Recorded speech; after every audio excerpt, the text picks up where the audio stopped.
Hi, this is Dennis Fassett, the Cashflow Mercenary. Welcome to another installment of Cashflow Mercenary Television, Thanksgiving Week edition. Well, Seth Godin, our good friend, wrote another blog post today that was interesting, and I want to take him to task for it to some extent. And his whole post was titled "How to Lose an Argument Online." And first of all, I think the point of view that he's coming from is absolutely ridiculous. Seth is from the kindler, gentler, the vanilla, the namby-pamby wing of the internet. His idea is you create a tribe, you have kumbyya, have group hugs, and sit around the campfire singing kumbyya, and nobody ever has a disparaging word, nobody ever disagrees, which is absolutely a bunch of bull crap. Like we talked about before, I'd like to see him spend half a day at the automotive industry and so he really understands how things work. He's created a nice little false reality where he is people that actually agree with him, which is great, and he's created a nice little tribe, a nice private little tribe of his that a couple of my friends are members, and it all works really well with him, and I'm really happy for him. I said, but that's not the way it works in real life.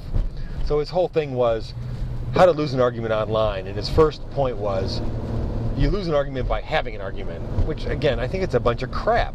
There's so much nothingness on the internet. There's so much agreement. There's so much of a social media echo chamber, everybody agreeing and political correctness, that the only thing that's interesting on the internet anymore is when people disagree. And the more they disagree, and the bigger the disagreement, the more interesting it is, because people are passionately defending their position. Now, I have no idea how Seth defines argument. The way I define it is two people with different opinions passionately defending their point of view. There's nothing more interesting than people doing that. Now, I understand that it can devolve easily into a pointless discussion, pointless argument, and pointless points. Case in point, I got into it last week on a guy selling some program that couldn't say anything nice about his own program. He was just tearing down everybody else's program. Well, I took him to task for it, and of course he immediately devolved into attacking me personally, which is kind of silly. But I laughed at him. It was no big deal. But I really enjoy watching two people that passionately believe in something defend their position against opposite points of view. I think there's nothing more interesting than watching that. His second point was ridiculous, is don't question motives. I said motives drive what we do.